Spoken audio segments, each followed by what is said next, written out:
Zan behar dugu aurtengo urtia, bai udaberria, bai negua, bai udazkena oso luxe juntza igula, egualdia gestia onenak izan, justu gaur dakarkigun gaietako, lore eta landaren lehiaketarago, negu oso euritsua izan da. Euski gutxi ikusi dugu, eta horreke eragin dio gure herriko balkoieri. Gure herriko balkoiak aurten, nik hortako ardura naizen ez, fijatzen hona aspalditikan, eta egia esan atze xamar zeto zen gehientsuenak.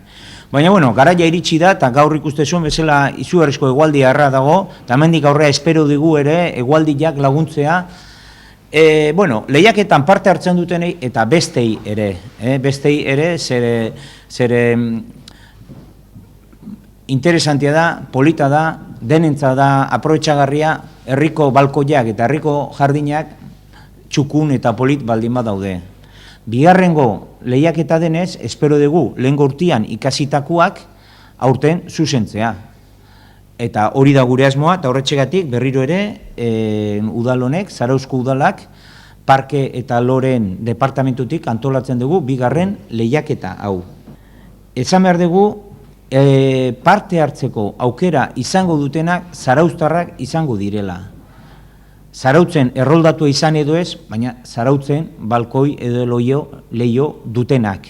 Bat baino gehiago galdetu digu, zeren jendia galdezka etorri da, ia antolatuko genuen edo ez, eta baita ere galdezka, esaten dugunez, zarauztarrentzat, hontan ez dugu mugatzen, erroldatuta egon edo ez. Baizik eta Zarauzko eremuan balkoi edo leio izatea, nahikoa da.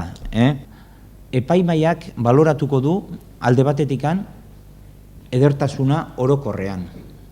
Baita ere baloratuko du koloreak, baloratuko du originaltasuna, baloratuko du konposizioak. Izango dira kontuan eukitzeko. Balkoi handi batek arazo gehiago izango ditu hori dana betetzen, baina txiki batek gauza eder bat egiten badu, hori jurauak epaimaiak dana baloratuko du. Bai volumena, bai originaltasuna eta noski lore eta landarez hornitutako balkoi edo leio. Lorez eta landarez esaten degunen, esan nahi dugu gaur egun modak aldatzen joaten direla. Garai baten geranioak izaten zirela balkoitan nagusi. Eta geranioak egia esan oso politak dira, multzo handian daudenen, baina geho bakanka eta nastuan daudenen ere. Eta gaur egun geho eta gehiago ikusten dira, balkoi batzuk beste landare motaz hornituta daudenak, baratzetako landareak hain zuzen, bai tomate, bai piper, eta baita ere azelgak ikusitut gaur bertan. Horre danak parte hartzea izango dute, eta noski, baloratuko degula, lehen esan deten bezala, hori denak. Ez dago mugarik lore eta landare baldin badira.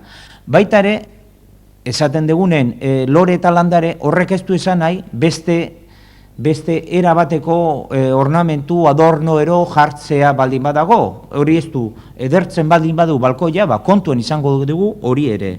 Pea apuntatzeko izango da, uztailak 3 arte. Uztailak 3 arte, hementxe bertan, udaletxeko herritarren harreran, eguardiko ordubilak arte. Han apuntatzen direnei, eskatuko zaie, izena, telefonoa, elbidea, hoxe izango dira, lagoiek, 3 gauza horiek. Elbidea eta ia balkoia egokitzen dan elbidearekin, zere kontuan euki behar da, naiz eta portaleko zenbakia kale baten egon askotan balkoiak izaten direla beste kalea ere. Hoi danak kontuan hartuko dira. Lehenengo saria izango du 225 euro eta trofeotxo bat. Bigarrenak 150 euro eta baita trofeotxo bat. Hirugarrenak 100 euro eta baita trofeotxo bat. Eta laugarrenetikan 10 arte 60 euroko sari bat izango dute.